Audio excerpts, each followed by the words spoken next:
தமிழன் தொலைக்காட்சி சொந்தங்களுக்கு கிறிஸ்டபர் தாஸின் அன்பு வணக்கங்கள். இன்றைய அரசியல் அரங்கம் நிகழ்ச்சிக்காக நம்முடன் தமிழ் மாநில முஸ்லீம் லீக் கட்சியிலிருந்து அதன் மாநில இளைஞரணி செயலாளர் திரு பாலாஜி நம்முடன் இணைந்திருக்கிறார். அவரோடு கரூரில் நடைபெற்ற துயரம், அது தொடர்பாக எழுந்திருக்கக்கூடிய பல கருத்து விமர்சனங்கள், சமகால அரசியல் நிகழ்வுகள், 26 சட்டமன்ற தேர்தலை நோக்கி பெரும்பாலான அரசியல் கட்சிகள் தங்களுடைய பரப்புரையை முக்கியமான அரசியல் கட்சிகள் துவங்கிவிட்ட நிலையில் அதன் மீது எழுந்திருக்கக்கூடிய கருத்து விமர்சனங்கள், தேர்தல் அறிக்கைகள், தேர்தல் வாக்குறுதிகளாக இந்த அரசுகள் தந்தவை எவை, செய்ய தவறியவை எவை உள்ளிட்ட பல்வேறு விவகாரங்கள் நம் பாலாஜியுடன் பேச இருக்கிறோம். வணக்கம் பாலாஜி. சார் வணக்கம் சார். நலமாக இருக்கீங்களா? நலம் சார். நான் தலைப்பில் குறிப்பிட்டது போல் 41 உயிர்களை பலிவாங்கி இருக்கிறது அந்த கரூரில் நடைபெற்ற தமிழக வெற்றி கழகத்தின் தலைவர் விஜயோட பரப்புரின் போது ஏற்பட்ட இந்த துயர சம்பவம் நம் மாநிலத்தை கடந்து, அந்த மாவட்டத்தை கடந்து, நம் மாநிலத்தை கடந்து இந்தியா முழுமைக்கும், அண்டை நாடான இலங்கையிலிருந்து கூட ஆறுதல் அறிக்கை வந்திருக்கிறது நம்ம பார்க்கிறோம். ஏறக்குறைய உலகம் முழுமைக்குமே இந்த செய்தி பரவி இருக்கிறது. அதற்கு காரணம் என்பதும் நாம் அறிவோம். ஏனென்றால் கூட்ட நெரிசலில் உயிர் பலியாவது என்பது நிறையா சம்பவங்கள் தமிழகத்தில் கூட அரங்கேறி இருக்கிறது. ஆனால் ஒரு அரசியல் கட்சி அதன் பரப்புரையின் போது இவ்வாறு நடந்தது இந்தியாவிலே இதுதான் முதல் முறை அப்படின்றது தான் நமக்கு வரக்கூடிய தகவல் செய்திகள் உறுதிப்படுத்துகின்றன. 41 உயிர்கள் பலியான சம்பவம் மிகுந்த மன உளைச்சலை நம்ம அதில் இருக்கக்கூடிய காரண காரியங்கள், ஆதரவு எதிர்ப்பு கருத்துக்கள்லாம் கடந்து பார்க்கும்பொழுது, சின்ன பிள்ளைங்க, பெண்கள் அப்படி பார்க்கும்போது நம்ம மிகுந்த மனவலியை தருகிறது. பாலாஜி, நீங்களும் அவர் தான் உணர்வீங்க. தமிழக மக்கள் எல்லாமே அது தங்கள் வீட்டில் நடைபெற்ற ஒரு துயரமாக தான் நம்ம பார்க்க முடியும். கண்டிப்பாக சார். ஆனால் அதன் மீது நிறையா கோப கனல்கள் தெரிகிறது, நிறையா கருத்துக்கள், குற்றச்சாட்டுகள் முன்வைக்கிறாங்க. எப்படி பார்க்கலாம் திரு பாலாஜி, எப்படி பார்க்குறீங்க?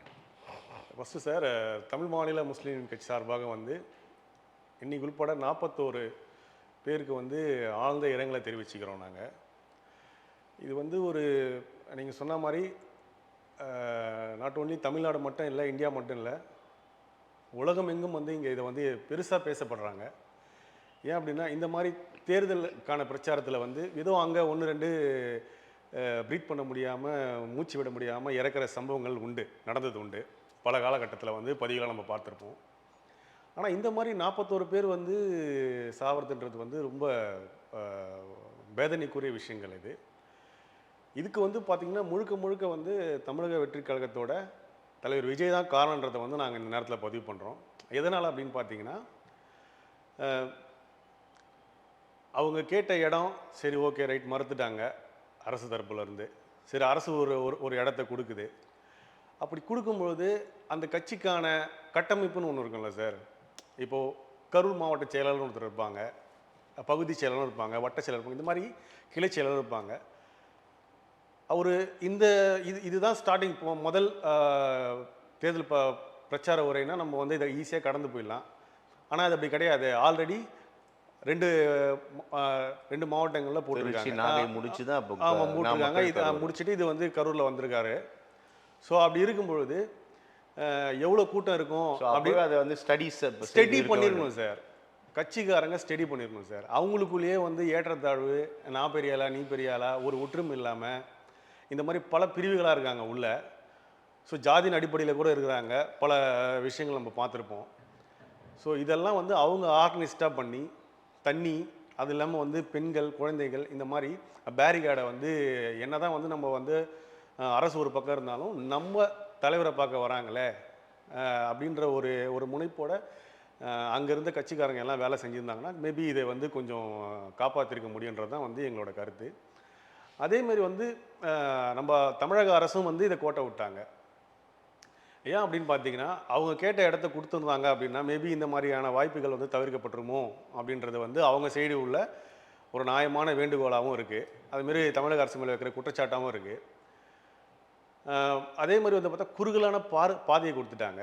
அந்த டிஜிபி என்ன சொல்கிறாருன்னா, இவங்க 10,000 பேருக்கு தான் பர்மிஷன் கேட்டாங்க, அதனால் நாங்கள் 500 போலீஸை கொடுத்தோம் அப்படின்ற மாதிரி அவர் பதிவு பண்ணுறாரு. என்னோடய கேள்வி என்னென்னா, 2 மாநாடு நடத்தியிருக்காங்க, ஒரு மாவட்ட செயற்குழு ஒன்று போட்டிருக்காங்க சென்னையில். 2 மாவட்டத்தை முடிச்சுட்டு இப்போ 3வது மாவட்டம் வராரு, தேர்தல் பிரச்சாரத்துக்கு மக்களை சந்திக்க வராரு. அங்கே வந்த கூட்டம் எல்லாமே வந்து ஆல்ரெடி இவங்க என்ன பண்ணியிருப்பாங்க, உளவுத்துறை ரிப்போர்ட் பண்ணியிருப்பாங்க. எவ்வளோ பேர் வந்திருப்பாங்க, எவ்வளோ பேர் இதுக்கு முன்னாடி வந்து வந்தாங்கன்றது அப்போ வந்து உளவுத்துறை வந்து ரிப்போர்ட் பண்ணி சொல்லியிருப்பாங்க. ஏன்னா அது காலையில் 8:30 மணிலேருந்து சேர்ந்த கூட்டம் அது.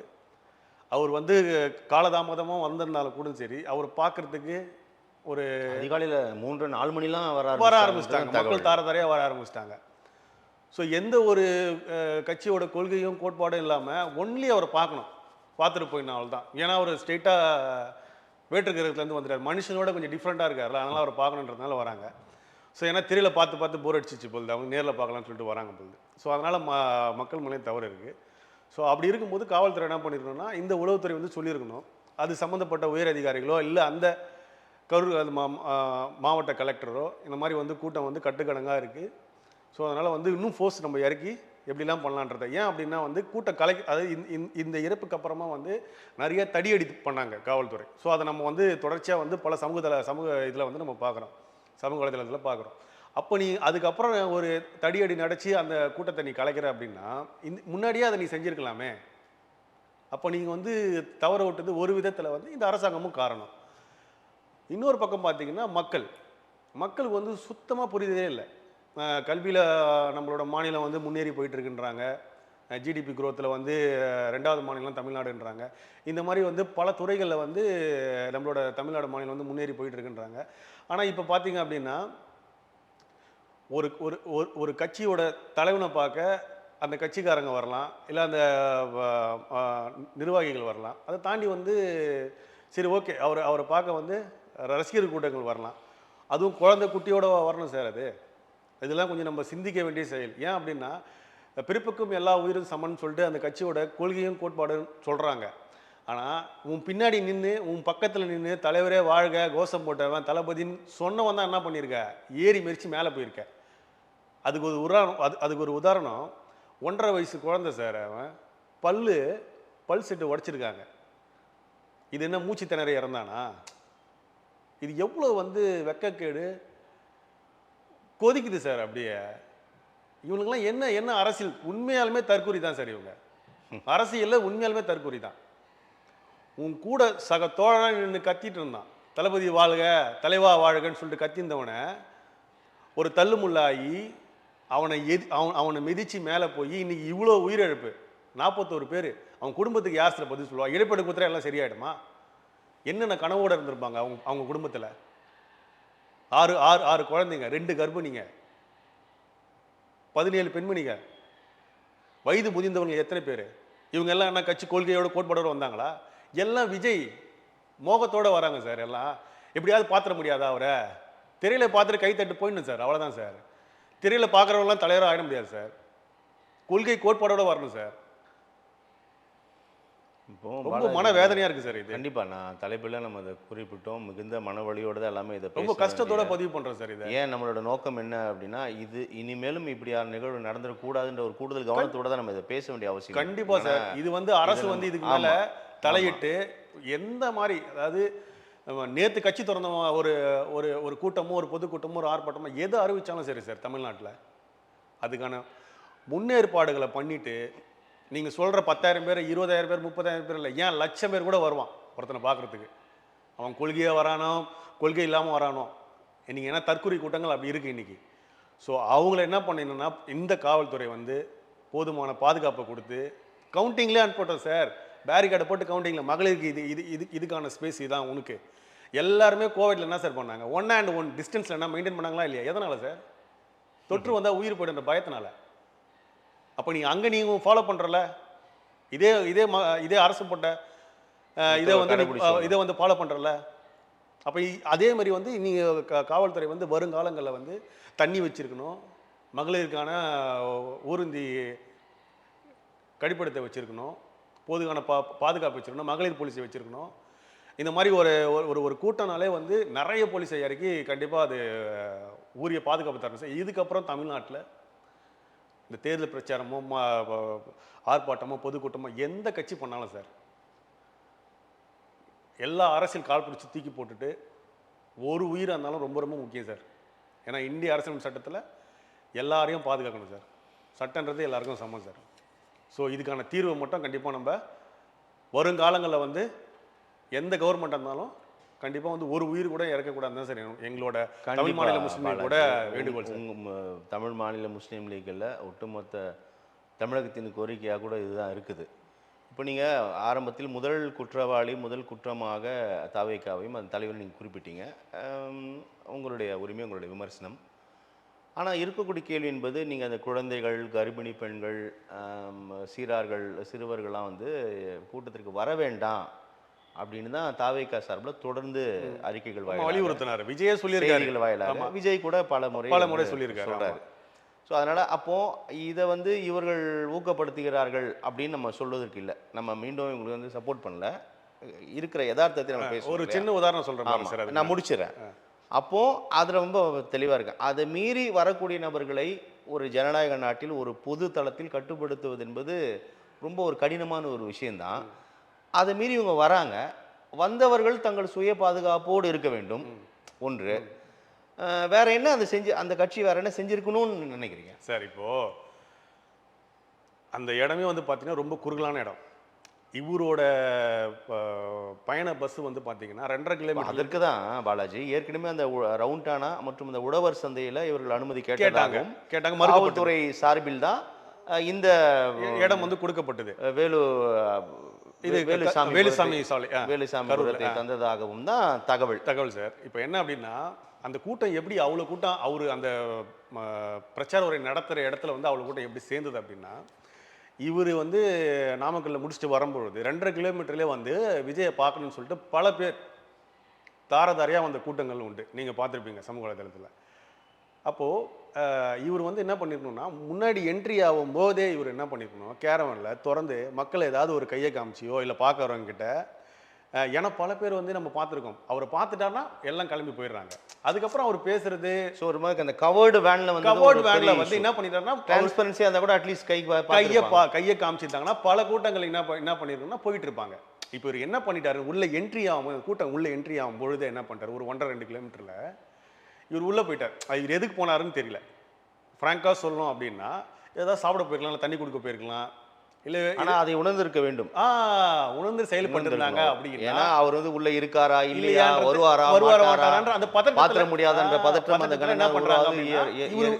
இவங்க வேன் வந்து உள்ள வர வர வர வர வர வர வர வர என்ன ஆச்சுன்னா, ஜனங்க பார்க்க முடியாது. அந்த கிரேஸ் நான் சொன்ன பாருங்க, கருத்தில் ரீதியாக யாருமே இல்லை சார், கொள்கை ரீதியாக யாருமே கிடையாது. பார்க்க வேண்டும், அவ்வளோதான் சார். பார்த்தா போயிடுவாங்க சார் ஜனங்களுக்கு, அவ்வளவுதான் சார். அதற்கான வாய்ப்புகள் தெரிந்தோ தெரியாமலோ செய்யப்பட்டது முதல் தவறு சார். அவர் அங்கேயே கையை காமிச்சிருந்தாருன்னா பல கூட்டம் போயிருக்கும். ஸோ அப்போ என்ன ஆயிடுச்சுன்னா, அந்த ஒரு கிட்ட நெருங்கும் பொழுது சொல்றாங்க. அப்போ அந்த கட்சி சார்ந்தவங்கலாம் வந்து சொல்றாங்க, இதுக்கப்புறம் வண்டி போகாது அப்படின்னு. இல்லை, இங்கே வந்து நான் இங்கிருந்து பேசினா கேட்காது அப்படின்னு அந்த துணை கண்காணிப்பாளர் சொன்னதாகவும் ஒரு பதிவு இருக்கு. இவர் ஏற்றுக்கொள்ளலைன்றது ஒரு தகவல் இருக்கு. ஆமாம், தகவல் இருக்கு. அப்போ வந்து இல்லை, நான் அங்கே போய் பேசினாதான் மைக் வந்து சரியா கேட்கும் அப்படின்னு சொல்லிட்டு இவர் வந்து முந்தி ஏறி போறாரு. இரண்டாம் தவறு. ஓகே ஆச்சா. இப்போ இவர் பேசிட்டே இருக்கும்பொழுது அப்புறம் பல விஷயங்கள் அரசியல் தரப்புல வந்து சொல்லப்படுது. அரசியல் காழ்ப்புணர்ச்சிக்கு பண்ணப்பட்ட விமர்சனங்களும் நிறையா உண்டு இதில். ஸோ அதெல்லாம் வந்து நம்ம வருங்காலங்களில் வந்து இன்றைக்கி கூட போயிருக்காங்க முன்னாள் நீதியரசர் வந்து அருணா ஜெகதீசன் அவங்க, அந்த மேம் வந்து ஸோ கள ஆய்வு பண்ண போயிருக்காங்க. ஏற்கனவே ஹாஸ்பிட்டலில் சிகிச்சைக்கு அவகாசம் கூட கேட்டிருக்காங்க. ஆமாம், கேட்டிருக்காங்க. அது கரெக்டான முறையில் வந்து இன்னும் வந்து தமிழ்நாட்டில் மட்டும் இல்லை, இந்தியாவில் ஏதோ ஒரு மூலையில் வந்து இந்த நீதித்துறை மேலே நம்பிக்கை இருக்குது சார். நீதி அரசர் மேலே நம்பிக்கை இருக்குது. இதுக்கான உரிய விசாரணை வந்து நல்ல முறையில் நடந்து, அது எப்பேற்பட்ட வந்து பண வாய்ப்புலையும் சரி, பதவி வாய்ப்புலையும் சரி, அரசியல் அதில் பெரிய இடத்துல இருந்தாலும் சரி, கண்டிப்பாக அவங்களுக்கான இது உண்மையாலுமே இந்த விசாரணை நடக்கப்பட்டு குற்றவாளிகள் வந்து தண்டனைக்குரிய விஷயங்களை வந்து கொண்டு வரணும் சார். அப்படி இது வந்து விபத்து தான் அப்படின்னா, அது இந்த விபத்து வந்து அடுத்த நடைபெறாமல் வந்து ஒவ்வொரு மனுஷனும் வந்து இதை நம்ம சிந்திக்க வேண்டியக்கூடிய செயல். இது அரசாங்கம் வந்து முன்னெடுத்து கண்டிப்பாக பண்ணணும் சார். இப்போ இதற்கு இது முதல் முறைலாம் கிடையாது. இதற்கு முன்னாடி தமிழகம் பார்த்துட்டாத மேடைகள் கிடையாது, நிறைய பரப்புரை கிடையாது, எல்லாம் பார்த்துட்டோம். இப்போ என்ன இது வெக்கக்கேடு அப்படின்னா, காவல்துறைக்கு தெரியாதா சார்? இப்போ நீங்கள் சொன்ன மாதிரி இது காவல்துறை இப்போயா பார்த்துருக்காங்க. எவ்வளோ பேர் அண்ணாலேருந்து எம்ஜிஆர் கூடாத கூட்டமா, கலைஞர் கூடாத கூட்டமா, எவ்வளோ அரசியல் தலைவர், அம்மா கூடாத கூட்டமா, எவ்வளோ அரசியல் தலைவர்கள். அப்போது இவங்க எல்லாம் பார்த்துருப்பாங்க. அந்த புள்ளியை வந்து சந்தேகிக்கிறீங்க? ஆமாம் சார், கண்டிப்பாக இருக்குது சார். இது வந்து அரசு தவற விடுறது முழுக்க முழுக்க அவங்க மேலேயே ஒரு என்ன குற்றச்சாட்டு செஞ்சிருக்க முடியும்னு நினைக்கிறீங்க சார். இன்னும் கொஞ்சம் பலப்படுத்திருக்க முடியும் சார், போலீஸ் ஃபோர்ஸை இறக்கிருக்க முடியும். நான் ஒரு சின்ன குறுக்கீடு பாலாஜி. அதாவது இது தொடர்பாக நம்ம நிறைய விஷயங்கள் பேசிட்டு இருக்கும்போது திமுக இருக்கட்டும், அதிமுக இருக்கட்டும், நாம் தமிழர், பெரிய எல்லா கட்சிகளும் வச்சுங்களேன். Okay sir, fine. அவங்க எல்லாமே அந்த மாவட்ட அளவில் இருக்கக்கூடிய நிர்வாகிகள் வந்து ஒரு கட்டுப்பாடு இருக்கும். அதுவும் மிஸ்ஸிங். அதுதான் ஆரம்பத்தில் யாருமே இல்லை சார், நான் சொன்னேன் யாருமே இல்லை அப்படின்ற இடம். மாவட்ட செயலாளர், பகுதி செயலாளர், வட்டம், கிளை, இந்த மாதிரி ஒரு ஸ்ட்ரக்சர் இருக்கும் சார். இப்போ நான் ஒரு எந்த கட்சியை நான் குறிப்பிட விரும்பலை. இப்போ ஏதாவது ஒரு கட்சி ஒரு மீட்டிங் போடுது அப்படின்னு வச்சுங்களேன். இப்போ நாங்களே வச்சுங்க, தமிழ் மாநில முஸ்லீம் கட்சியை வந்து ஒரு ஆர்ப்பாட்டம், ஒரு மீட்டிங் ஒன்று போடுது அப்படின்னு உங்கள் தலைமையில் நீங்கள் தான் பொறுப்பு. இப்போ நான் பொறுப்பு எடுத்து ஒரு ஒரு ஒரு 100 பேரை கூட்டு போகிறேன், என்னோட பகுதி சார்ந்த கூட்டு. நீங்கள் தான் பொறுப்பு. ஆமாம், நான் பொறுப்பு. நான் வந்து என்ன சொல்லுவேன், சொன்னால் கேட்கணும். ஆமாம் சார், இங்கே இருந்தால் இங்கே இருக்கணும். உங்கள் தலைவரோட பேசணுமா, தலைவரோட புகப்படணுமா, நான் பார்த்துக்கிறேன், வா கூட்டு போகிறேன் ஒன்றா, என்னோட அனுமதி இல்லாத நீ போகக்கூடாது. ஆனால் நீங்கள் சொல்றது உங்கள் தொண்டர்கள் கேட்பாங்க சார். ஆனால் அங்கே குவிந்தது தொண்டர்களை கடந்து ரசிகர்கள் தான் சொல்றேன் சார். கட்சி எல்லாமே அவர் பார்க்க வந்திருக்காங்க சார். Grace sir. அதுதான் கட்சியோட கொள்கை இல்லை சார், கட்சியோட கோட்பாடு இல்லை சார், கருத்தியல் இல்லை சார். விஜய் பார்க்க தான் சார். விஜய் சார் அதான் சொல்றேன், இது வேற்றர்கள் வந்த மாதிரி மனுஷனோட ஏதோ ஒரு வித்தியாசமா இருக்கிற மாதிரி இவங்க எல்லாம் நினைச்சுக்கிறாங்க. அதுதான் பாலாஜி. அப்போ என்ன பண்ண முடியும்னு கேட்குறேன். இப்போ நீங்க சொல்லுங்க, ஒரு ஆர்கனைஸ்டு பார்ட்டினா உங்க தொண்டர்கள் உங்க கண்ட்ரோல் இருப்பாங்க. நில்டானா நிப்பாங்க, போனா அதான் மக்கள்லாம் எடுத்து கட்டுப்படுத்த முடியாது. அப்ப யார் மேல சார் தப்பு இருக்கு? தாவக கட்சி மேல தான், கட்சிக்காரங்க மேல தானே தப்பு இருக்கு இதுல. வர ஒரு நடிகர் என்பதுதான் சிக்கல். நடிகர் என்பது சிக்கல் சார். நடிகர் என்பது சிக்கல் சார். இப்போ ஆம்புலன்ஸ் வரும்போது இந்த இந்த இந்த இதை விட்டுருங்க, இந்த சம்பவத்தை விட்டுருங்க. இப்போ பல மேடைகளில் வந்து ஆம்புலன்ஸ் வரும்போது வழி விடுறாங்களா இல்லையா? ஏன் விடுறாங்க, வழி விடுறாங்க? இல்லை, தயவு கூர்ந்து கலைந்து செல்லுங்கள், ஒரு மாதிரி சிக்கலா இருக்கு அப்படின்னு நீங்க தயவுசெய்து பாருங்க, நம்ம அடுத்த முறை சந்திப்போம்னு கூட ஒரு சொல்லியிருக்கலாம். அங்க வந்து முன்னாடி இருந்து முன்னின்று கட்சிக்காரங்க என்ன பண்ணிருக்கணும் அப்படின்னா கொஞ்சம் அதை கொஞ்சம் இது பண்ணிருக்கணும். நீங்க பாத்தீங்கன்னா தெரியும் வீடியோவை, விஜய் வந்துட்டாருன்னு அது வரைக்கும் பாதுகாப்பா இருந்த கூட்டம் போலீஸ் கிட்ட செதறி ஓடுது. அத்துமீறாங்க, செதறி ஓடுது. அதான் சார், அவர் அங்கேயே ஒரு அந்த கேரவனை திறந்து ஆயினூர் ஏதாவது காமிச்சிருந்தாருன்னா பல கூட்டங்கள் போயிருக்கும். அந்த தொடர கூட்டம் தொடர்ந்துருக்காங்க, அப்படியே போயிட்டு இருப்பாங்க சார். இப்போ இதே மொத்த கூட்டமும் அதனால தான் நெரிசல் ஆகி போச்சு. நெரிசலாகி அது பல அதான் சொல்கிறேன் பாருங்க, ஒருத்தர் ஏறி மிதித்து ஒரு பல குழந்தைங்களும் சரி, பல வயதானவங்கள்லாம் வந்து மாறுமலை ஏறி மிதித்து மூச்சு விட முடியாமல் அந்த மாதிரி ரொம்ப அன்கண்டிஷனில் தான் மூச்சு திணறல் தான் முதல் காரணம் மருத்துவ. அதுதான் சொல்லுது. இது வந்து நம்ம அரசு மருத்துவமனை மட்டும் கிடையாது, பக்கத்தில் இருக்கிற ஒரு ஹாஸ்பிட்டல் இருக்குது. நிறைய பேர் வந்து இதில் வந்து இன்ஜுரி ஆகியிருக்காங்க. நம்மளுக்கு தெரிஞ்சது ஒரு 150 பேர் தான். ஆனால் அதுக்கு மேலே நிறைய பேர் சேர்த்துருக்காங்க. பக்கத்தில் ஹாஸ்பிட்டலில் சின்ன சின்ன கிளினிக்லாம் கூட போயிருக்காங்க, கொண்டு போயிருக்காங்க. இதில் வந்து எப்படி சொல்கிறதுனா மர்மமாக பல விஷயங்கள் இருக்குது சார். அது வந்து நான் சொல்கிறேன் பாருங்க, நீதி அரசரும் இது வந்து எந்த கட்சியும் வந்து யாருக்கும் வந்து எந்த பாரபட்சமும் இல்லாமல் இன்றைக்கும் நாங்கள் நம்புகிறோம். இந்த நீதித்துறை மேலே எங்களுக்கு நம்பிக்கை இருக்குது. கண்டிப்பாக தகுந்த விசாரணை மூலமாக வந்து பாதிக்கப்பட்டவங்களுக்கும் சரி, இழப்பீடு இல்லாத இது உண்மையாலுமே அரசியல் காழ்ப்புணர்ச்சிக்கு நடந்திருந்ததுன்னா சம்மந்தப்பட்டவங்களுக்கு இந்திய அரசியலமைப்பு சட்டத்தில் என்ன அதிகபட்ச தண்டனை இருக்கோ அது வழங்கணும் சார். மக்கள் மத்தியில் வழங்கணும் சார். இது 41 உயிரோட ஆத்மா வந்து சாந்தி அடையும். இப்போது சமீபத்திய காணொலிகள் இந்த செருப்பு வீசுவதெல்லாம் கூட இப்போ கண்டிப்பாக சார் வெளிவர தொடங்கியிருக்கு. ஆமாம் சார். பெரும் ரசிகர் கூட்டம் தான் நம்ம நம்பிட்டு இருக்கிறோம். அப்போ அந்த செருப்பு வீசுகிறாங்க, ஆபாசமாக பேசுகிறாங்கன்னு சில காணொலிகள்லாம் வரதை நம்ம பார்க்குறோம். அதன் மூலமாக தான் சில ஊடுருவல்கள் அரங்கேறி இருக்கு அப்படின்ற சில குற்றச்சாட்டுகள் முன்வைக்கப்படுது. அப்படி புரிஞ்சுக்கலாமா பாலாஜி? ஆமாம் சார். ஏன்னா வந்து இது வந்து ஃபேக்ட் சார். இது ரெண்டாவது நம்ம யாருக்கும் எதுக்கும் உள்ளோக்கம் கற்பிக்கல, களத்தில் இருக்கக்கூடியது இது ஃபேக்ட். செருப்பு வீசினதா வந்து நாங்களும் வந்து பல இதில் பார்த்தோம் நாங்கள். ஆனால் இது வந்து விசாரணை மூலம் தான் தெரிய வரும். ரெண்டாவது என்னென்னா ட்ரோன் கேமரா ஃபுல்லாக சுற்றிட்டு இருக்கு சார். நம்ம அது வந்து இந்த விசாரணை பண்ணுறவங்க வந்து அது கொஞ்சம் எடுத்துக்கணும். அவங்க ஏன் அப்படின்னா தாவக சார்பில் வந்து இந்த மாதிரி ஒரு குற்றச்சாட்டு வச்சாங்க அப்படின்னா விஜய் பேசும்போது ஃபுல்லாக சுற்றி ட்ரோன் கேமரா சுற்றிட்டு இருக்கு. ஸோ அதையும் அவங்க அதன் மூலிமா கிடைக்கப்பெற ஆதாரத்தை வந்து நீதி அரசர்கிட்ட கொடுத்தாங்கன்னா மேபி இந்த செருப்பு வீசினவங்க யார், அதான் சொல்கிற பாருங்க, இந்த அரசியல் இவர் வந்துடக்கூடாதா அப்படின்ற ஒரு காழ்ப்புணர்ச்சியோட ஒரு தாழ்வு மனதோட பண்ணுற ஒரு சிரிப்பிள்ளைத்தனமாக பண்ணுற அரசியல் பண்ணுற அவங்க எல்லாருக்குமே வந்து இவங்க கொடுக்குற ஆதாரம் வந்து ஒரு நல்ல தீர்வாக இருக்குன்றதை நான் இந்த நேரத்தில் தெரிவிச்சுக்கிறேன் சார். இப்போது இவ்வளவு சோக சம்பவம் அரங்கேறி இருக்குது. அதை உடனே முதலமைச்சர் அறிவிப்பு வெளியிடுகிறார், களத்திற்கு வர்றார், துணை முதலமைச்சர் வர்றாரு, அனைத்து கட்சிகள் வராங்க, குடியரசுத் தலைவர் முதல் உள்ளூர் கட்சி தலைவர் வரை அறிக்கை வெளியிடுறாங்க. இதெல்லாம் ஒன்று அடுத்தடுத்த நகர்வுகளாக நடக்குது. அதன் மீது கூட சில சந்தேக கண்கள் தொடர்கிறது. அது அப்படி புரிஞ்சுக்கிறது இல்லை சரியா சார், வாய்ப்பே இல்லை சார். ஏன் அப்படின்னா இன்னைக்கு குறிப்பிட்டு கரூர் அமைச்சர், உள்ளூர் சட்டமன்ற உறுப்பினர், முன்னாள் அமைச்சர் செந்தில் பாலாஜி மீது கடுமையான விமர்சனங்கள் வருது. அதே மாதிரி வந்து அதை தாண்டி ஒரு விஷயம் வந்து பல ஆம்புலன்ஸில் வந்து ஃப்ரண்ட்டில் வந்து அவரோட புகைப்படம் போட்ட மாதிரி வந்து சொல்கிறாங்க. அப்போ ஆம்புலன்ஸும் வந்து முன்னெச்சரிக்கையாக ஏற்பாடு செஞ்சுருக்கா அவரோட புகைப்படம் போட்டு? அப்போ இதெல்லாம் வந்து ஃப்ரீ பிளான்டா? அப்போ மக்களை வந்து எல்லாமே வந்து ஒரே இடத்துல சேர்க்கணுன்ற ஒரு இந்த மாதிரி ஒரு குறுகலான பாதையை வந்து முன்னாடியே அரசு வந்து யோசிச்சு இந்த மாதிரி நடக்குன்றதை வந்து அவங்களுக்கு வந்து முன்னாடியே தெரிஞ்சிருக்காங்களா அப்படின்ற மாதிரி பல குற்றச்சாட்டுகள் வருது. எஃப்ஐஆர் கூட அப்படி பேஸ் பண்ணி தான் போட்டிருக்காங்க இவங்க சைடு. ஆனால் எங்களோட தரப்பு என்ன அப்படின்னா, ஒரு ஒரு மக்களை பாதுகாக்க வேண்டிய வந்து அரசோட கடமை சார். இதில் வந்து இவன் நல்லவனா அவன் கெட்டவனான்றது விசாரணைக்கு அப்புறம் தெரியும். அது வந்து நீதி கையில் இருக்குது சார். இது வந்து நம்ம என்னதான் அலிகேஷன் வச்சாலும், குற்றச்சாட்டுகள் வச்சாலும், அது விசாரணைக்கு அப்புறமா தான் நம்மளால முழுமையாக சொல்ல முடியும். ஒருத்தர் அழுகுறத வந்து நடிக்கிறாரா இல்லை ஒரு உண்மையாக அழுகுறாருன்றது நம்மளால சொல்ல முடியாது. ஏன்னா இது வந்து யாரும் வந்து ஈடு இழப்பே செய்ய முடியாத ஒரு இழப்பு சார் இது. அதனால் வந்து இது நம்ம பொத்தாம் பொதுவாக வந்து சொல்ல முடியாது. இவ்வளோ ஸ்பீடாவது வந்தாங்களே சிஎம் அப்படின்ற ஒரு மன ஆறுதல் தான் நம்ம இந்த இடத்துல நம்ம எடுத்துக்கணும்.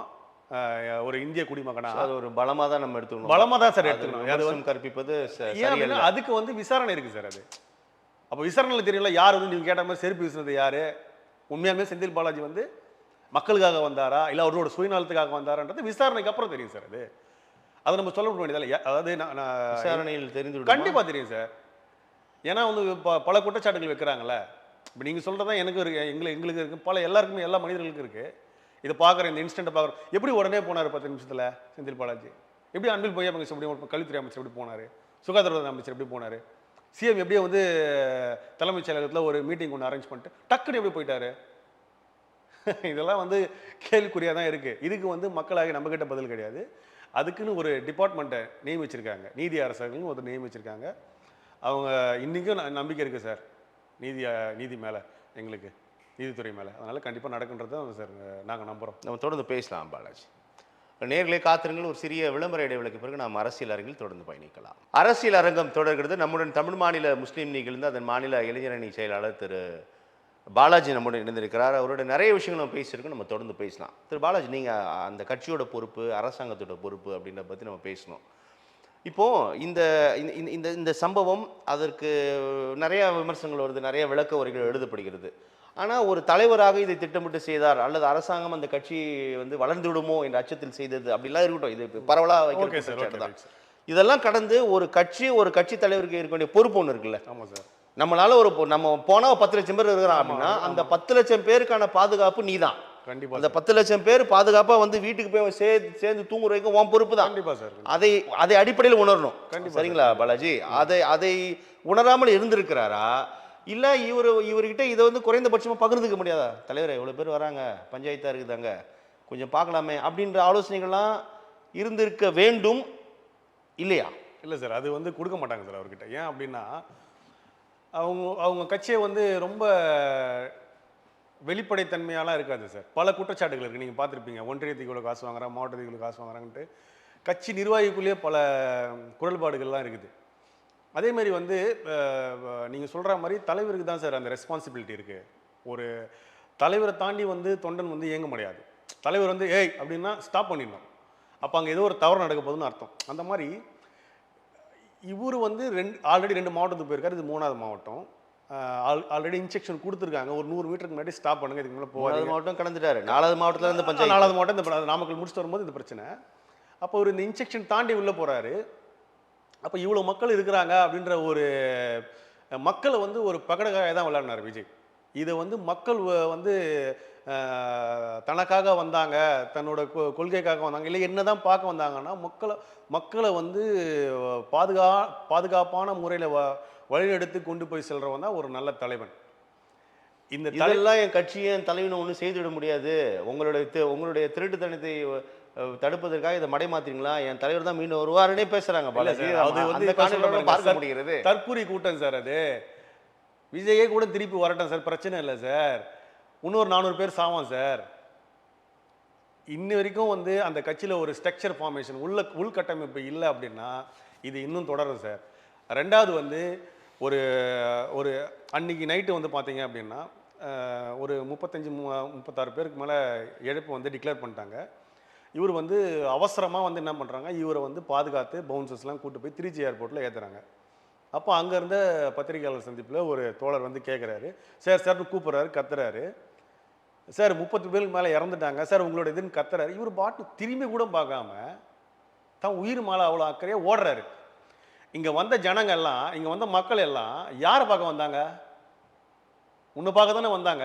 ஆனால் இந்த கேள்வி இருக்கிறது பாலாஜி, நிறைய தளத்தில் இந்த கேள்வி எழுப்புறாங்க. ஆனால் அதற்கு விளக்கமாக பதில் என்ன சொல்ல விரும்புகிறாங்கன்னா, அது அது மீண்டும் அவர் அந்த இடத்துக்கு போனால் அந்த நிலைமையை வந்து மீண்டும் வந்து பெரிய ஒரு உக்கிரமாக்கி விடும். அதனால அவர் போனதான் மிக சரியான நடவடிக்கை, அதை மனதில் கொண்டு தான் போனார் அப்படின்னு சொல்கிறாங்க. சார் சார் அதெல்லாம் சும்மா சார். அதெல்லாம் நீங்கள் சொல்கிற இந்த தற்கூரி அரசியல் பண்ணுற அந்த தாவேகா கட்சிக்காரங்க இருக்காங்க பாருங்கள், அவங்க சொல்கிற வாதம் சார் இது. அப்படிலாம் ஒன்றும் இல்லை சார். அப்பேற்பட்ட காட்டு மிராண்டி மக்களாம் நம்ம மக்கள் கொஞ்சம் யோசிச்சு பாருங்க. இந்த கூட்டம் மட்டும் தான் சார் அந்த மாதிரி நடந்திருக்கு. பல கூட்டங்கள் நடந்திருக்கு, பல தலைவர்கள் போட்ட ஆர்ப்பாட்ட கூட்டங்கள் நடந்திருக்கு, பல இதுக்கு மேலே பல கூட்டங்கள் வந்திருக்கு. அதெல்லாம் உயிரிழப்பு ஏறாமல் ஏதோ 1-2 அங்கங்கே மூச்சு திணறு வயசு முதிர்ந்தவர்கள் தான் நடக்கும். இதில் பாருங்க 1.5 வயசு 9 வயசு சிறுவன், 2 கர்ப்பிணி பெண்கள், திருமணம் நிச்சயமான கப்பல்ஸு, எவ்வளோ பேர் 40 இன்னையோடு சேர்த்து 41 பேர் சார். இதெல்லாம் யார் சார் ரெஸ்பாண்ட்? போ மக்களை சந்தி அடி வாங்க, உனக்காக தானே செத்தான், திட்ட தான் செய்வான், வாங்க. ஒரு ஸ்ட்ரக்சர் ஃபார்மேஷன் கிடையாது. உன் தொண்டனுக்கு போய் சொல்லு, கூட இருக்கிறவங்க உன்னோட சக தோழண்டா, பிறப்பக்கம் எல்லா உயிரும் சமன் வந்து கட்சியோட கொள்கைன்னு சொல்றீங்க. உன்னை பார்க்க கத்தனவனே நீயே ஏறி மிஷின் மேலே போற. 1.5 வயசு குழந்தை பல்லு செட்டு உடஞ்சிருக்கு சார். யார் சார் இதுக்கு பொறுப்பெடுத்துப்பா சொல்லுங்க பார்ப்போம். இதெல்லாம் அவர் பண்ண சார். சரி ஓகே ரைட். அன்னைக்கு நைட்டை வந்து பனையூரில் படுக்கிறதுக்கு உனக்கு என்ன வேலை? அங்கேயே பக்கத்தில் எங்க பக்கத்து மாவட்டத்தில் இருந்து செய்தியாளர் சந்திப்பில் சந்திச்சு இந்த மாதிரி ஆயிடுச்சு அப்படின்னு சொல்லியிருக்கலாம்ல. வந்து நீ எக்ஸ்தலத்துலையும் இது என்ன சார் இது? அதான் முன்னாடி பல பேர் சொன்ன மாதிரி ஒர்க் ஃப்ரம் ஹோம் தான் பண்ணுறாரு போல். இவர் வீட்டில் இருந்து எக்ஸ்தலத்தில் போடுறாங்க, பதிவிடுறாங்க. மன என்ன சார் இது வந்து ஒரு அரசியல் நாகரிகமே இல்லை சார். இவர் பண்ணதெல்லாம் ஒரு அரசியல் நாகரிகமே கிடையாது. அப்பேற்பட்ட காட்டு மிராண்டி கூட்டமா நம்ம கூட்டம் ஒரு திட்டமிடலோட செய்திருப்பாரு. ஆனால் இது ஒரு நெகட்டிவ் இமேஜை தான் கொடுக்கணும் உணராமல் கூட இருந்திருப்பாரா? இது எப்படி புரிஞ்சுக்கலாம்? அப்பனா இல்லை சார், இது வந்து என்னன்னா இப்போ இப்படிதான் புரிஞ்சுக்கிறது. இப்போ இது எப்படி புரிஞ்சுக்கணும் அப்படின்னா, வேர்ல்டு ஃபுல்லாக இப்போ ஆரம்பத்தை சொன்ன பார்த்தீங்களா, இது ரொம்ப சோகம் துயரமிக்க ஒரு சம்பவம் சார் இது. ஆனால் இது என்னன்னு பேசப்பட்டது அப்படின்னா, விஜய் தேர்தல் பரப்புரையப்போ இந்த மாதிரி ஆயிடுச்சு, விஜய் தேர்தல் பரப்புரையப்போ இந்த மாதிரி ஆயிடுச்சு. அப்போது அந்த விஜய்ன்னு காசே இல்லாத ஒரு வேர்ல்டு ஃபுல்லாக ஒரு இன்னைக்கு ஒரு ப்ரொமோஷன் ஆகிப்போச்சு. ஒரு கட்டத்தில் இதை அப்படி கூட பார்க்கலாம். அரசியலாக பார்த்தோம் அப்படின்னா துளி கூட மனித நேயமே கிடையாது சார் இதில். அப்போ நம்ம இதை வேற எப்படி சார் எடுத்துக்கிறது? உன்னை அங்கே ஸ்டாப் பண்ணும்போது நீ நின்றுக்கூடாதா? ஒரு உன்னை பார்க்கறதுக்கு தொடர்ச்சியாக ஒரு 2 கிலோமீட்டர் தூரத்துலேருந்து மக்கள் நிற்கிறான், தாரதாரியாக நிற்கிறான். உன்னோட கட்சி கொள்கையாக நிற்கிறானா? உன்னோட கட்சி கோட்பாடு கடை நிற்கிறானா? உன்னை பார்த்துட்டா போதுன்னு போகிறான். பல பேர் வயசில் ஒரு 50 வயது தக்கவங்க 60 வயது தக்கவங்க எவ்வளோ பேர் இறந்துருக்காங்க சார். அவங்களாம் என்ன கட்சிக்காக வந்தவங்க கூட்டம் நினச்சிட்டு இருக்கீங்களா? ஏதோ ஒரு கிரேஸ் விஜய் பார்த்துட முடியாதா? திரையில நீ போடுற தெருக்கூத்துக்கு என்ன பண்ணுறாங்க, சரி நேரில் ஒன்று பார்த்துட முடியாதான்னு வராங்க. கை தட்டி ரசிக்கிற கூட்டம் சார் இது. இப்போது ஆந்திராவில் இதே மாதிரி புஷ்பா பாகம் 2 பட வெளியீட்டின் போது ஒரு பெண் ரசிகர் உயிரிழந்தார். அல்லு அர்ஜுனா அந்த திரைப்பட நடிகர் கைது செய்யப்பட்டார். ஆமாம் 41 உயிர்கள் பலியாகி இருக்கிறது. ஏன் கைது செய்யலை அப்படின்னு ஒரு கேள்வி முன்வைக்கப்படுது. அது சரியா, இல்லை கைது செய்யறது சரியான நடவடிக்கை இருக்குமா? அதான் சார், இது வந்து இந்த பார்ட் வந்து நம்ம வந்து நீதித்துறை கிட்ட தான் சார் இருக்கு. ஏன் அப்படின்னா வந்து யாருமே வந்து எடுத்த உடனே குற்றவாளின்ற ஒரு இடத்துல வந்து தள்ள முடியாது சார். நம்மளோட கருத்து சுதந்திரம் வந்து யாரை எப்படி வேணா பார்க்கலாம். இந்த விஷயத்த நம்ம 4 காரணங்கள் எஃப்ஐஆரே போடலையே பாலாஜி. எஃப்ஐஆர் இருக்கு சார். அவர் மேல போல புசியானந்த் மேல 4 வழக்கு செயலாளர் மேல பிளஸ் அதர்ஸ்னு போட்டுருக்காங்க. அந்த அதர்ஸ் யாருன்னு கேள்வி இருக்குல்ல சார். இப்போ என்னோட கேள்வி என்னன்னா, இப்போ நீங்க கேட்டதுலேயே ஒரு பதில் இருக்கு. எஃப்ஐஆரே வந்திருக்கு, அந்த அதர்ஸ் யாருன்னு. எல்லாரும் புசி ஆனதுக்கு வந்த கூட்டமா இது? புசி ஆனதுக்காக வந்து இறந்தாங்களா, இல்லை விஜய்க்காக வந்து இறந்தாங்களா, மதியழகாக வந்தாங்களா, இல்லை விஜய்க்காக வந்தாங்களா? இப்போ முதல் வழக்கு யார் மேலே போட்டிருக்கணும்? விஜய் மேலே தானே போட்டிருக்கணும் முதல் வழக்கு. இவர் மேலே 4 வழக்கு மேலும் போட்டான்னு சொல்கிறாங்க.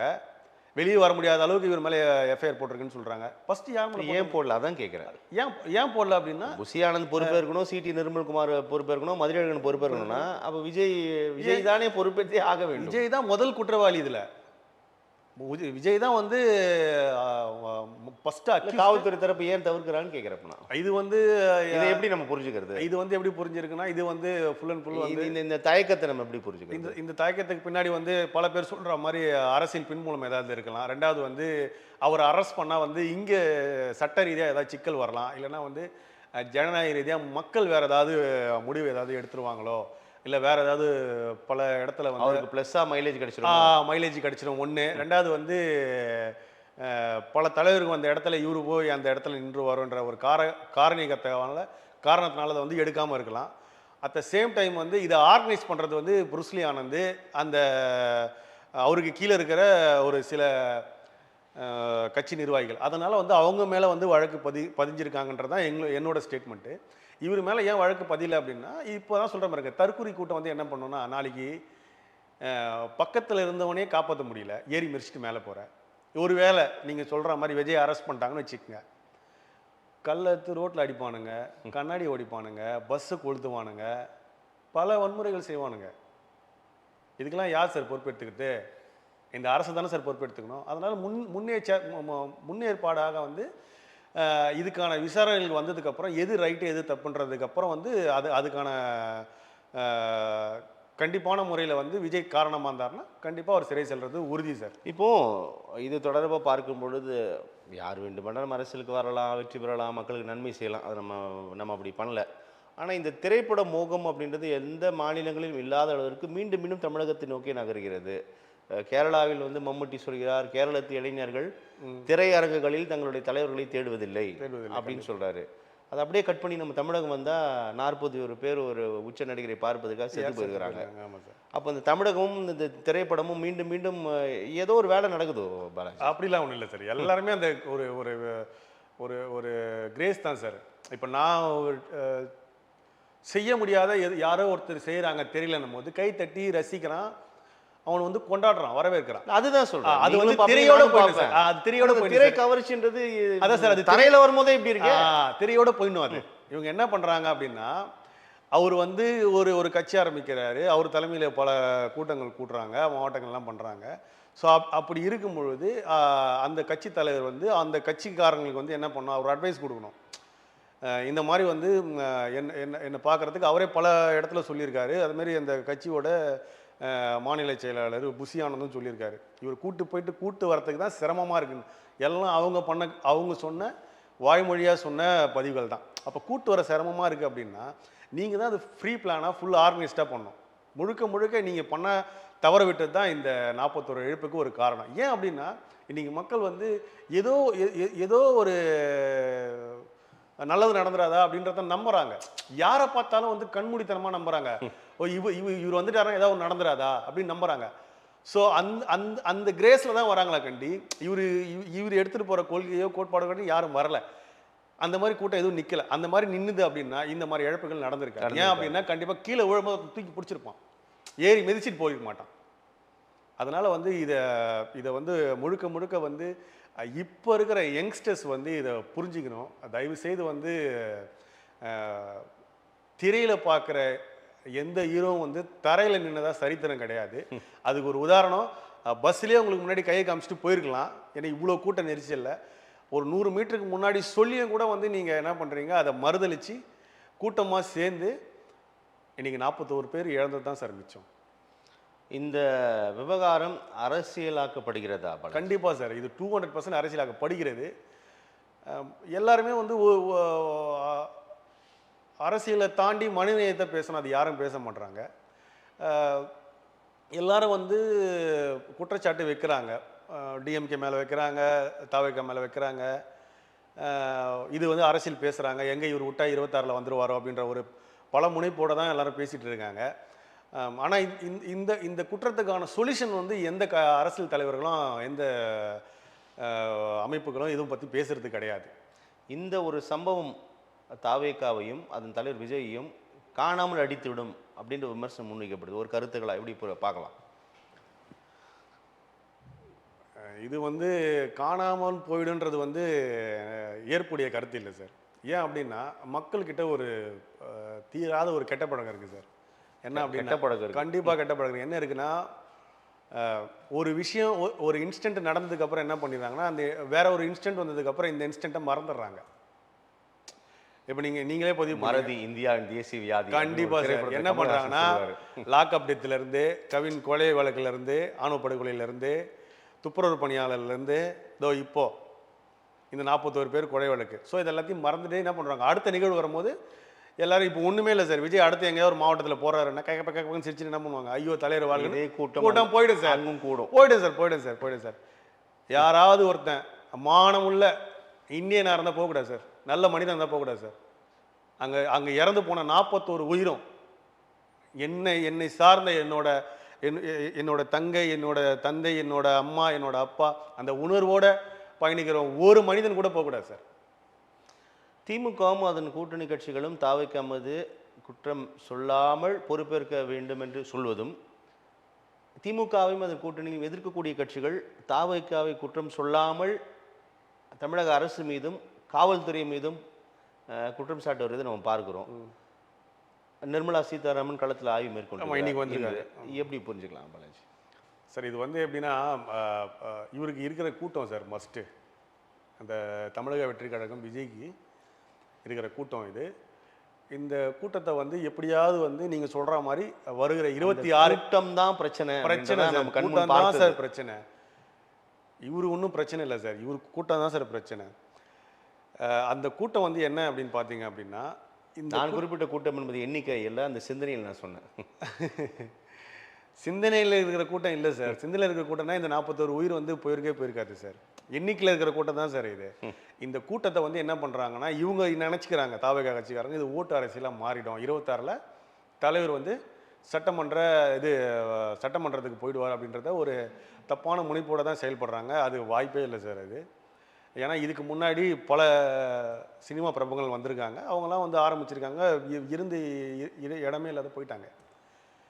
ஸோ வந்து டிஎம்கேவோட, அதாவது ஆளுங்கட்சியோட ஆப்போசிட் பார்ட்டி இவங்களுக்கு ஏன் ஆதரவு தெரிவிக்காமல் நழுவி போகிறாங்கன்றது காரணம் என்ன அப்படின்னா, ஒருவேளை இவங்களுக்கு நம்ம ஏதாவது பேசிட்டோன்னா 26 வந்து இவங்க நம்மக்கிட்ட வராத போயிடுவாங்களேன்ற ஒரு அச்சம், ஒரு பயம் இருக்கும் சார். ரெண்டாவது, இது வந்து நியூட்ரலாக தான் சார் பேசுவாங்க இதை. ஏன் அப்படின்னா இது வந்து இன்னும் வந்து பல பேர் வந்து ஹாஸ்பிட்டலில் இருக்காங்க, இன்னும் பல பேர் வந்து கவலைக்கிடமாக இருக்காங்க, எல்லாம் வந்து குணமடையணும் இறைவனோட ஆசீர்வாதத்தால். இதோட எண்ணிக்கை இன்னும் நம்மளுக்கு வந்து தெரியல, ஏன்னா இன்றைக்கி ஒருத்தங்க இறந்துட்டாங்க. ஸோ அதனால் வந்து யாரையுமே பிளைம் பண்ணாமல் பெரும்பாலும் வந்து என்ன பண்ணிடுறாங்க, அரசு சைடும் போட்டுடுறாங்க ஒரு சைடு வந்து விஜய் சைடும் போட்டுடுறாங்க. யாரும் வந்து இவங்க தான் பர்டிகுலராக இதுக்கு காரணன்றதை சொல்ல முடியாது சார். ஏன்னா அந்த மாதிரியான ஒரு ஃபுல் அண்ட் ஃபுல் வந்து ஒரு ஆக்சிடென்ட் தான் சார். அப்படி இயல்பாக சொல்ல முடியாது தான். ஆமாம், ஒரு குறிப்பிட்ட நபரை கை காட்ட முடியாது. ரொம்ப கடினம். ஆனால் இவங்க இதுக்கு காரணன்றதை நம்மளால சொல்ல முடியும். எப்படி சொல்ல முடியும்னா, தற்காப்பு பண்ணியிருக்கணும், ஒரு டிஃபென்ஸ் பண்ணியிருக்கணும், முன் ஏற்பாடுகள் பண்ணியிருக்கணும். ஏன் அப்படின்னா வந்து அதை தவறு விட்டது உளவுத்துறையோட தப்பு, முதல் தப்பு, அரசாங்கத்தோட அதிகாரிகள் மேலே தப்பு. ரெண்டாவது, இவ்வளோ கூட்டம் வருன்றது வந்து அந்த கட்சி தலைவருக்கும் தெரியும், அந்த கட்சி சார்ந்த அடுத்தடுத்த கட்ட நிர்வாகிகளுக்கும் தெரியும். அந்த கட்டமைப்பில் இருக்கிற எல்லாரும் என்ன பண்ணிருந்தோம், இவ்வளோ கூட்டம் வரும்போது எப்படி கண்ட்ரோல் பண்ணுறது, தலைவரை வந்து எந்த இடத்துல பேச வைக்கணும், எதுக்காக பேச வைக்கணும், இவ்வளோ மக்கள் சேரும்போது இந்த மக்கள்லாம் வந்து உண்மையாலுமே வந்து கட்சியோட கொள்கை கோட்பாடோட வந்தாங்களா, இல்லை விஜய் பார்க்க வந்தாங்களா, இப்படின்ற இந்த ஒரு டேட்டா பேஸோட இவங்க வந்து அடுத்தடுத்த மீட்டிங்கில் வந்து அதை பண்ணியிருந்தாங்க அப்படின்னா இந்த இழப்பு வந்து நடந்திருக்காது சார். இப்போ தாவேகா தரப்புல சிபிஐ விசாரணை கோருகிறது, தேசிய மனித உரிமைகள் ஆணையம் கூட தலையிட வேண்டும் என்று புகார் மனம் தந்திருக்கிறத நம்ம பார்க்குறோம். ஸோ இந்த தரப்போட கோரிக்கை நம்ம எப்படி? கண்டிப்பாக சார், இது தமிழ் மாநில முஸ்லீம் லீக் கட்சியும் வந்து வரவேற்குது.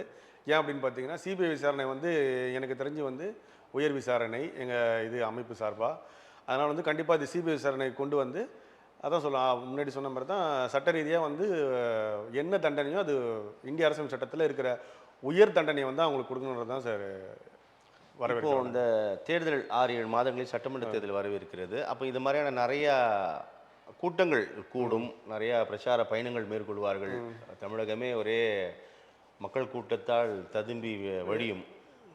இந்த சம்பவம் உணர்த்தும் பாடம் என்ன?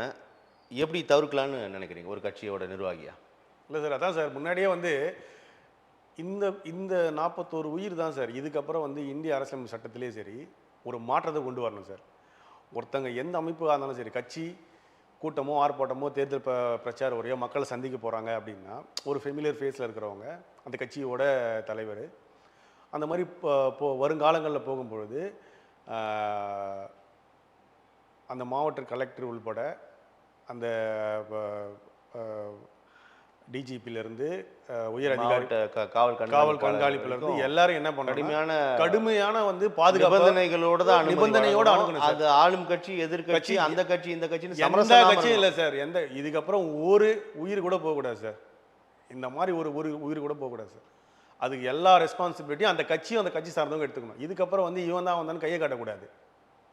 அதே மாதிரி பாதுகாப்பு கொடுக்க வேண்டியது ஒரு அரசோட கடமை, ஒரு அரசு அதிகாரிகளோட கடமை, காவல்துறையோட கடமை. அது வந்து கம்பல்சரி வந்து பண்ணிடணும் சார். அது இதுக்கப்புறம் வருங்காலங்களில் வந்து 7 மாத காலத்தில் வந்து நீங்கள் சொல்கிற மாதிரி பல கட்சிகள் வந்து அரசு இது மக்களை சந்திக்கிறது தேர்தல் பிரச்சார உரை பல மாவட்டங்கள் பல ஊருக்கெல்லாம் பயணம் பண்ண போகிறாங்க. ஸோ அதனால் வந்து பெரிய ஒரு கட்டுப்பாடோடு நடக்கணும் சார். இதுக்கப்புறம் ஒரு இழப்பு கூட வரக்கூடாது சார். ஒரு இளைஞரணி செயலாளராக இருக்கீங்க, ஒரு இளைஞராக இருக்கிறீர்கள். திரைப்படத்துறை அதன் உச்ச நடிகர், இளைஞர்கள் எப்படி பார்க்கணுன்னு யோசிக்கிறீங்க பாலாஜி?